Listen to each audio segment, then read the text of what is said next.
अब कोई कमेंट्स नहीं है क्योंकि कांग्रेस प्रदेश में कुछ बची नहीं है।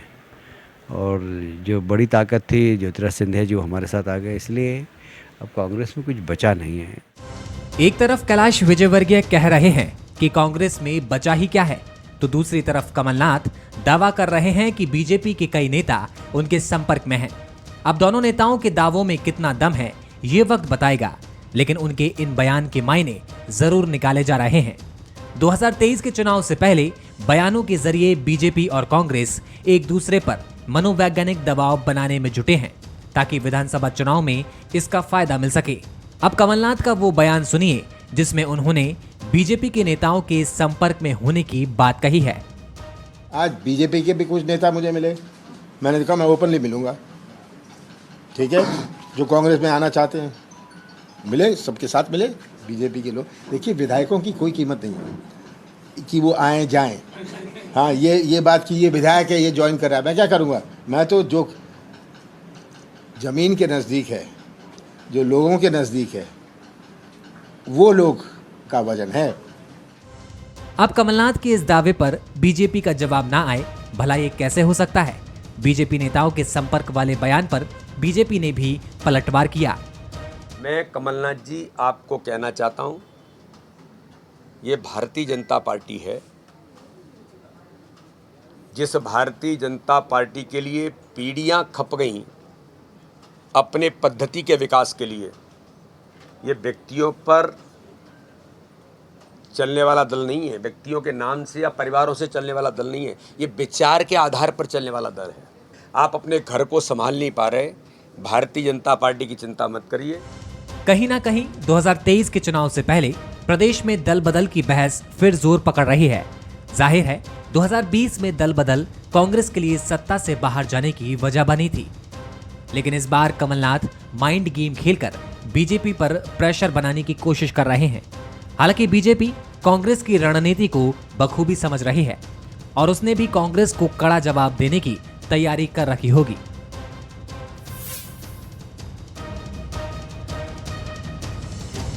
बंसल न्यूज के सवाल नंबर 1, क्या विजयवर्गीय का बयान कांग्रेस पर मनोवैज्ञानिक दबाव बनाने की कोशिश है? सवाल नंबर 2, कमलनाथ के दावे में आखिर कितना दम है? सवाल नंबर 3, क्या 2023 के चुनाव तक दल बदल का खेल यूं ही चलने वाला है? नमस्कार, मैं हूं शरद द्विवेदी और आज का हमारा मुद्दा है कांग्रेस में कमजोर। ये आरोप भारतीय जनता पार्टी का है कि कांग्रेस में जोर कम है, यानी जिस तरह की स्ट्रेंथ और जिस तरह की ताकत होनी चाहिए उस तरह की ताकत नज़र नहीं आ रही, इसीलिए उसमें कम जोर नज़र आ रहा है। ठीक है, शब्दों का हेर फेर है, आप कह सकते हैं, और यही आरोप कांग्रेस का बीजेपी पर है कि बीजेपी कम जोर। और दोनों के अपने अपने तर्क और अपनी अपनी दलीलें हैं, और जब चुनाव नज़दीक आते हैं तब ये भी दोनों तरफ से बातें शुरू हो जाती हैं कि ये हमारे संपर्क में हैं, वो हमारे संपर्क में हैं। लेकिन कैलाश विजयवर्गीय जी का कहना है कि जिनको आना था और जिनके आने से चेहरे की रंगत, कांग्रेस के चेहरे की रंगत गायब हो गई, वो शख्स, वो किरदार, वो नेता यानी ज्योतिरादित्य सिंधिया आ चुके हैं और अब कांग्रेस में जोर नहीं है। यानी अब कौन आता है कौन जाता है कांग्रेस से, इससे कोई फर्क नहीं पड़ता है, जिनको आना था वो आ चुके हैं। कमलनाथ जी पीसीसी चीफ, उनका दावा है कि विधायकों के आने जाने से फर्क नहीं पड़ता, ये तो चलता रहता है, ये तो लेन देन का चक्कर चलता रहता है, लेकिन जिनके आने से फर्क पड़ता है वो हमारे संपर्क में है। तो दोनों तरफ से अपने अपने दावे हैं और ये बात तो समझने वाले समझ ही रहे हैं कि जैसे जैसे चुनाव परवान चढ़ेगा, जैसे जैसे और नज़दीक आएगा चुनाव, नज़दीक तो हम खड़े ही हैं, लेकिन जिस तरह से चुनाव की रंगत आप कह सकते हैं कि अगस्त सितंबर तक जब परवान चढ़ेगी, पूरे शबाब पर होने वाली होगी, तब आपको इस तरह की खबरें बड़ी संख्या में मिलेंगी कि किस में जोर कम है, किस में जोर ज़्यादा है, कौन किसी पर कम जोर होने का अंदाज़ा आरोप लगाते हुए उधर से पाला बदल कर इधर है और कौन इधर से उधर है। तमाम चीज़ें होंगी, लेकिन फ़िलहाल दोनों ही पार्टियों के नेता एक दूसरे पर हमलावर हैं। आज इसी पर हम बात करेंगे। जो मेहमान हमारे साथ हैं उनसे मिल लीजिए। हमारे साथ हैं राजेंद्र मिश्र जी, पूर्व विधायक हैं और बहुत ही वरिष्ठ विधायक रहे हैं, बहुत मध्य प्रदेश की राजनीति को समझते हैं, विंध्य की आवाज़ हैं और सीनियर लीडर हैं कांग्रेस के। बहुत स्वागत करता हूं राजेंद्र जी आपका। हमारे साथ हैं डॉक्टर हितेश वाजपेयी, पूर्व अध्यक्ष हैं नागरिक आपूर्ति निगम के, वरिष्ठ और युवा नेता हैं भारतीय जनता पार्टी के, उनका स्वागत है। मनोज सैनी जी हैं, executive editor, political editor. Manoj, जिस तरह से इनमें कमजोर इस तरह की बातें दोनों ही तरफ से हम सुन रहे हैं, और ये भी बात है कि जिनको आना था वो आ गए, और इधर से ये कहना है कि अभी हैं ऐसे लोग, विधायक नहीं, जो इधर उधर आएंगे तो बहुत फ़र्क पड़ेगा। किस तरह देखते हैं आप बयानबाजी और चुनाव की ये जो तैयारियां हैं, परवान चढ़ रही हैं जिस तरह से? देखिए, अभी बीते कुछ दिनों में ऐसा जरूर हुआ है कि कांग्रेस का थोड़ा सा परवान चढ़ा है, क्योंकि भारतीय जनता पार्टी के कुछ लोगों ने कांग्रेस का दामन थामा, तो अब कमलनाथ जी को भी लगता है।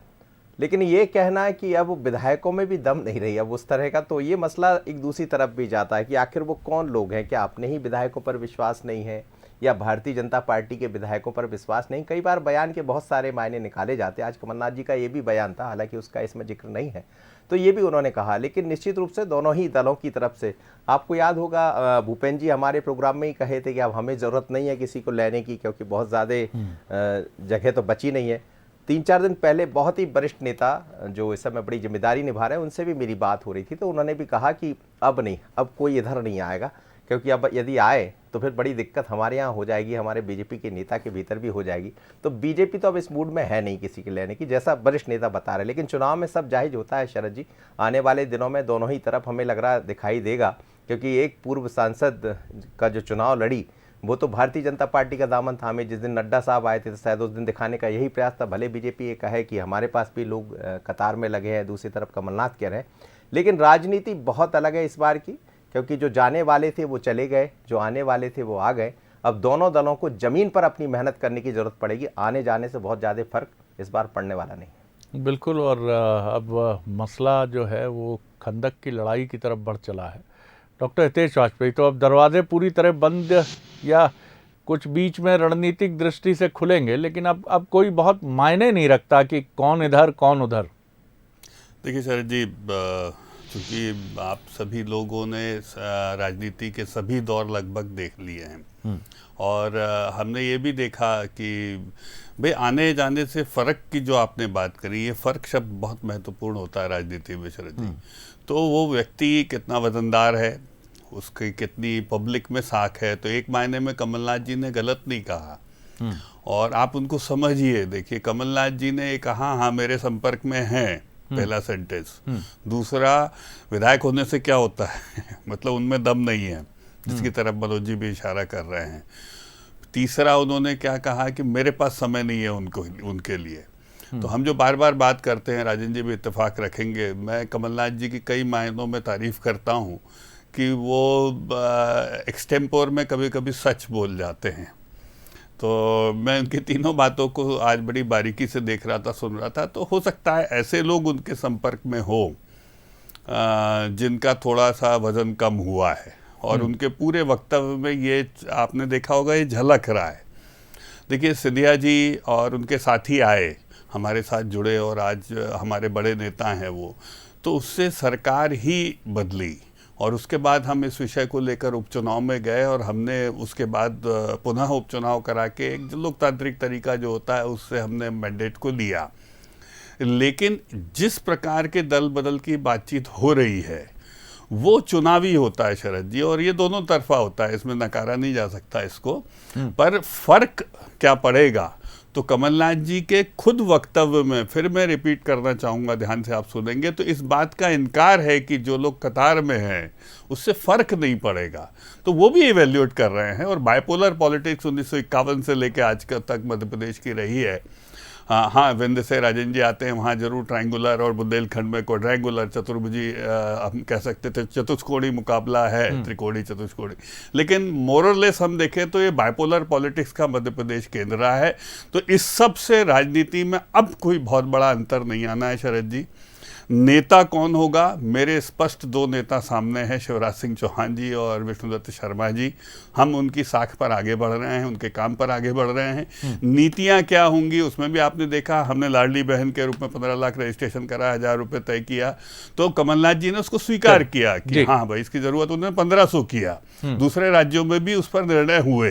तो योजना तो हमारी है, अब हमारा कॉपीराइट छोड़ना है सर, तो वो भी कह सकते हैं, लेकिन साख देखी जाएगी। तो कमलनाथ जी उस पर ध्यान दे रहे हैं, उन व्यक्तियों की भी जो आ रहे हैं जा रहे हैं और जो टिकट चाह रहे हैं और वो उनसे संतुष्ट नहीं है, क्योंकि यहाँ पर कांग्रेस के पास मुझे लगता है थोड़ी सी कमजोरी है कि उनके पास जो लोग कतार में हैं वो थोड़े से कमज़ोर तो हैं।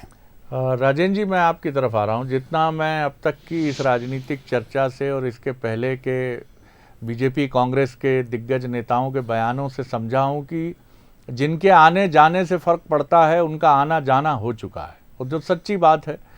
अब सत्ताधारी दल बीजेपी जानती है कि कांग्रेस से कोई भी आ जाएगा तो अब समायोजन आकलन विकलन ही होगा, और आप भी जानते हैं कि आप लेके क्या करेंगे।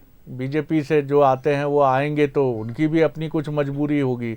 तो आपकी निगाह उन पूर्व लोगों पर है जो टिकट के दावेदार होकर बीजेपी की चुनौती बन सकते हैं, और बीजेपी की अब रुचि रह नहीं गई है। क्या कहेंगे आप जी? मैं सुन रहा था वाजपेयी जी को, बहुत सलीके से उन्होंने बातों को उन्होंने रखा है। और एक बात उन्होंने कमलनाथ जी की बात करते हुए कहा कि वो परिस्थितियों के और सत्यता के नजदीक रहते हैं। सही है वाजपेयी जी, आपने बड़ी अच्छी बात कही है, लेकिन उसके साथ इतना और जोड़ दें कि जितना ये सत्यता के नजदीक रहते हैं, मामा जी उतने ही सत्यता से दूर रहते हैं। ये एक बेसिक फर्क तो है, और इसको मैं स्वीकार किए लेता हूं। अब चलिए, जिन बातों का जिक्र आप कर रहे हैं, आज चर्चा का विषय है, मैं केवल उसमें इतना ही जोड़ना चाहता हूं कि परिस्थितियां जब चुनाव के 6 महीने 7 महीने रह जाते हैं, तो उस समय बिल्कुल निश्चित ठीक बात कर रहे हैं कमलनाथ जी कि जो जमीनी लोग होते हैं, जिनके सर्वे, मापदंड, जानकारियां उस तरीके की आनी शुरू हो जाती हैं, तो वो दल कोई भी हो, महत्व उन्हीं व्यक्तियों को देता है जिनके जीतने की जमीनी स्तर पर गुंजाइश बनी रहती है। तो ये भी उन्होंने एक हकीकत की बात कही है, इसमें उन्होंने हट करके कोई बात नहीं कही है। एक तीसरी बात जो मैं सर जी अनुरोध करना चाहता हूं, जहां पर शब्दों का खेल किया गया है, कमजोर, वहां मैं आपसे इस बात को कहना चाहता हूं कि जो बहुत वीर बहादुर थे, जिनका जिक्र उन्होंने किया कि हमने ले लिया, मुझे लगता है कि 6-8 महीना पहले ही चुनाव लड़े थे, और वो कितने वीर बहादुर थे वो जानकारी सबके पास है। ये जनता ही मजबूत करती है, और ये जनता ही किसी को कमजोर कर देती है और किसी को मजबूत बना देती है। मैंने पहले भी कहा और आज भी कह रहा हूं कि इस राज्य का तेवर निमाड़ जोन का आ चुका है। इस राज्य का तेवर मध्य भारत जोन का, जहां का जिक्र कह करके गदगद हो रहे हैं विजयवर्गीय जी, उस एरिया का भी आ चुका है।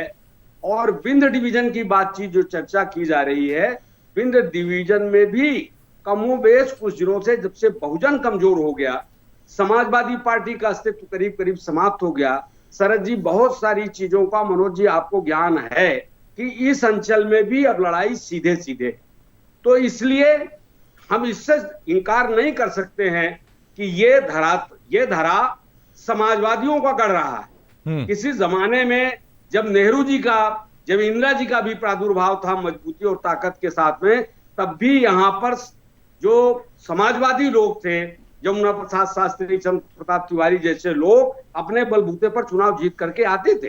तो यहाँ की पृष्ठभूमि समाजवादियों की है, लेकिन यहाँ की पृष्ठभूमि भाजपाइयों की नहीं रही है। थोड़े दिनों से एन केन प्रकारेण अपने रचना को रच करके और इस तरीके के काम किए गए हैं।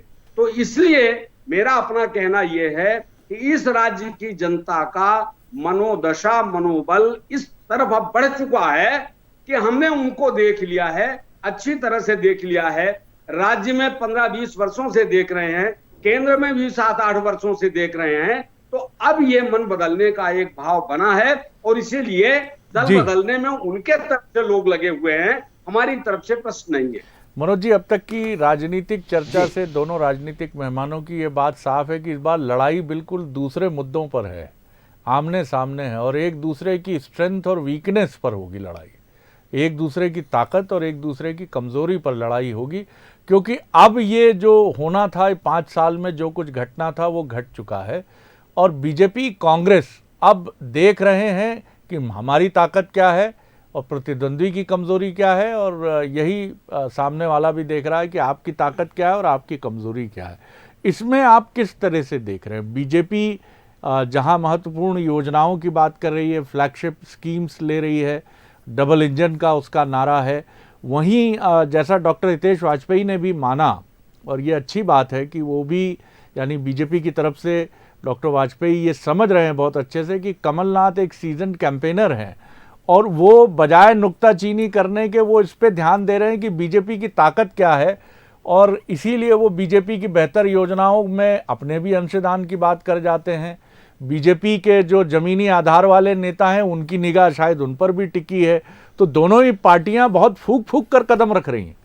देखिए, निश्चित रूप से, और ये करना भी पड़ेगा शरद जी। अब आने जाने जिसका जिक्र हम कर रहे हैं, अब उससे बहुत ज्यादा फर्क वास्तव में नहीं पड़ेगा, क्योंकि दोनों नेताओं को दिखाना पड़ेगा। और आप देखिए दोनों तरफ नेता कौन है। एक तरफ कमलनाथ है, जिनके पास एक अलग तरह का अनुभव है, एक तरफ शिवराज सिंह चौहान है, दूसरी तरफ दिग्विजय सिंह है, और इधर प्रदेश अध्यक्ष बी डी शर्मा, जो युवाओं के नेता कहे जाते हैं। और जब तक योजनाओं की हम बात करें, आप इसी से अंदाजा लगाइए कि यदि लाडली बहना जैसी योजना आती है तो दूसरे ही दिन कमलनाथ जी को मंच से कहना पड़ता है, हालांकि हो सकता है पहले की उनकी तैयारी रहे हो कि हम भी 1500 रुपये लेकर आ रहे हैं, कुछ नया करने जा रहे हैं महिलाओं के लिए। यदि गैस की टंकी की आपकी बात कर रहे हैं कि हम उसको 500 रुपये में दे देंगे, या भारतीय जनता पार्टी की सरकार ये कह रही है कि लाडली बहना के साथ हम उन लोगों को भी जोड़ने जा रहे हैं जो पीछे छूट गए, तो फिर आप समझिए कर्मचारियों के लिए आने वाले 1-2-4 दिन में एक बड़ी सौगात दिखने वाली है। तो हर एक मोड़ पर दोनों ही दलों को अब इस बार विचार वही करना। अब सड़क पानी बिजली मुद्दा नहीं है, अब मुद्दा यह है कि आप किसके लिए जनहितैषी कार्य कर सकते, कितना अपने नजदीक लोगों को ला सकते हैं। तो मुझे लग रहा है दोनों ही दल, अभी 2 दिन पहले ही मेरे हाथ में वो भी आया वचन पत्र जो कांग्रेस लाने वाली है, हालांकि उसका खुलासा नहीं किया जा सकता, लेकिन जब उसको पढ़ रहे थे तो समझ आ रहा था कि बहुत ही गंभीर है कांग्रेस भी। और उनकी गंभीरता को आप भारतीय जनता पार्टी से समझिए कि तमाम वरिष्ठ नेता आकर गुजर जाते हैं, मध्य प्रदेश आ जाते हैं, फिर आने की तैयारियां हैं। तो दोनों ही दलों में बात आने जाने की नहीं है, बात ये चल रही है कि कैसे हम फ्लेक्सिबल योजना को लेकर, चाहे वो बीजेपी की तरफ से हो या कांग्रेस की तरफ से, और जो जितना बेहतर जनता को अपने पक्ष में ला पाएगा वही, क्योंकि एक तरफ संगठन मजबूत है और दूसरी तरफ योजनाएं, तो कांग्रेस के सामने थोड़ी सी ये कमजोरी है और उसी मजबूती की तरफ कांग्रेस भी बढ़ना चाहिए। डॉक्टर साहब, यही बड़ा इस बार लगता है मध्य प्रदेश का राजनीतिक आकाश घोषणाओं से, उनकी फुलझड़ियों से, आतिशबाजियों से एकदम भरने वाला है, क्योंकि ये हम आपकी तरफ से भी सुनने के लिए ऐसा माना जा रहा है, कर्मचारियों के लिए कुछ बड़ी घोषणाएं चुनाव तक हो सकती हैं, और कुछ बेहतर जो योजनाएं हैं उनकी कुछ घोषणा हो सकती है। यानी इस बार का जो चुनाव है, ये बात सही है कि डेवलपमेंट आपका प्लैंक हमेशा से रहा है, विकास आपका मसला है, उस पर भी अपने स्तर पर आपके दावे हमेशा रहे ही हैं कि ये काम हो रहा है। लेकिन इस बार का चुनाव ऐसा है कि एक एक इंच के संघर्ष में कोई किसी से पीछे नहीं हटना चाहता है। देखिए, ये तो बड़ी लोकतंत्र के लिए एक खूबसूरत बात है, मैं इसको अच्छा मानता हूँ। बिल्कुल सही कह रहे हैं। और पहली चीज़ तो, लेकिन मैं माननीय राजेंद्र जी ने जो इशारा किया है, उनके इशारे को मैं सीधा जवाब दे देता हूँ, क्योंकि राजेंद्र जी की अपनी मर्यादा है, उन्होंने उसका पालन भी किया, सिंधिया जी का नाम नहीं लिया। पर राजेंद्र जी, मैं उनको वाकई में बहादुर मानता हूँ, क्योंकि 18 में सिंधिया जी कांग्रेस के साथ थे, इसीलिए राज्य में आपको बड़ी सफलता मिल गई थी, इसमें भी कोई दो मत नहीं है। और शरद जी तो उनको 2 साल से फॉलो कर रहे थे, 18 के पहले थे, बहुत अच्छे से जानते हैं उनकी क्षमताओं को। तो उनकी क्षमताओं को कम कांग्रेस ने आंका, हमने नहीं आंका। दूसरी बात महत्वपूर्ण है कि देखिए, जब लोकसभा चुनाव हुए, हाँ वो हारे सिंधिया जी, राजेंद्र जी आप नहीं बोल पाए, मैं बोलता हूँ, लेकिन वो किससे हारे? राहुल गांधी जिससे हारे साहब, वो मोदी जी से हारे हैं। तो मोदी जी से पूरे देश में लोकसभा चुनाव में कांग्रेस हारी है कि हम नेता प्रतिपक्ष नहीं बना पाए। तो उसमें आप इंडिविजुअल मत गिनिए राजेंद्र जी, नहीं तो फिर राहुल गांधी भी इसी जद में आ जाएंगे जो आप कह रहे हैं, जिसका मैं बहुत पक्षधर नहीं हूँ। क्योंकि एज ए इंडिविजुअल नहीं हारे, एज ए कांग्रेस हारी है। कांग्रेस को एक बड़ी नीतिगत बदलाव की ज़रूरत है जो अभी भी मुझे दिखता नहीं है।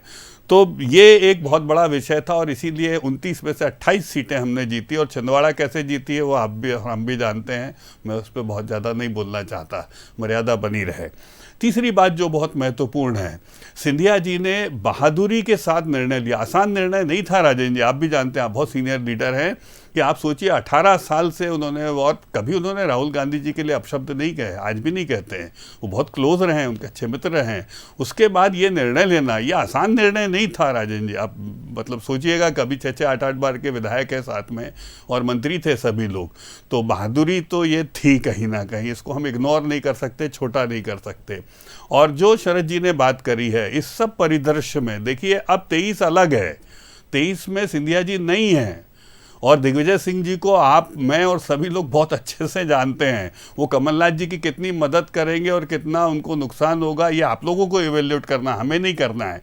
लेकिन जो इशारा मनोज जी और शरद जी कर रहे हैं राजेंद्र जी, कि नीतियों पे और डिलीवरेबल्स पर होना है, तो हाँ, आपने ठीक कहा, इन बिंदुओं पर देखिए, आपने भी कटाक्ष मामा जी पे किया, तो मामा जी से कांग्रेस परेशान है, इसमें कोई दोमत नहीं है, क्योंकि वो बहुत फास्ट डिलीवरेबल्स पर काम करने की कोशिश करते हैं और उस पर उनका सानी कोई नहीं है। और इसीलिए आधा दर्जन स्कीम्स शरद जी के साथ मैं ऐसी बता सकता हूं जो रेप्लिकेट हुई हैं अन्य राज्यों में, तो ये तो उनकी यूएसपी है। अब आप इसको जैसे लेना चाहो साहब, कमलनाथ जी ने तो स्वीकार कर ही लिया है।